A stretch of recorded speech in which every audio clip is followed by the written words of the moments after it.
আইনগত সহায়তা কার্যক্রমকে গতিশীল এবং অসহায় মানুষদের আইনগত সেবা নিশ্চিত করার লক্ষ্যে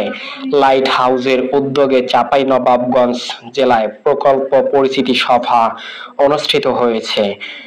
লাইট হাউস দি ইউএসএআইডি আইন সহায়তা অ্যাক্টিভিটি প্রকল্পের আওতায় চাঁপাইনবাবগঞ্জ জেলা জজ আদালতের সম্মেলন কক্ষে সরকারি আইন সহায়তা বিষয়ক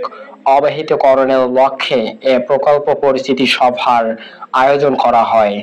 সভায় সভাপতিত্ব করেন চাঁপাইনবাবগঞ্জ জেলার বিজ্ঞ জেলা ও দায়রা জজ মোহাম্মদ মিজানুর রহমান, জেলা লিগ্যাল এইড অফিসার ও সিনিয়র সহকারী জজ রুকসানা খানম এর পরিচালনায় সভায় বিশেষ অতিথি হিসেবে উপস্থিত ছিলেন নারী ও শিশু নির্যাতন দমন ট্রাইব্যুনালের বিচারক জেলা ও দায়রা জজ Mohammad Haidar Khandakar, chief judicial magistrate ভারপ্রাপ্ত মোহাম্মদ আবু তালেব, অতিরিক্ত জেলা ম্যাজিস্ট্রেট ইফতেখারুল ইসলাম, জেলা ও দায়রা জজ আদালতের পিপি অ্যাডভোকেট মোহাম্মদ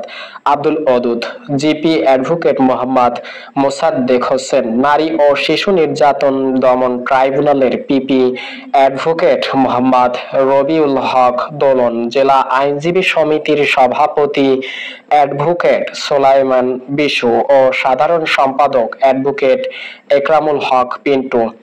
সভায় আরো উপস্থিত ছিলেন লাইট হাউজের উপপরিচালক সাদিক আল হায়াত, আইন সহায়তা অ্যাক্টিভিটি প্রকল্পের প্রকল্প সমন্বয়কারী মোহাম্মদ সিদ্দিকুল আলম মামুন, প্রকল্প কর্মকর্তা মোহাম্মদ সালাউদ্দিন।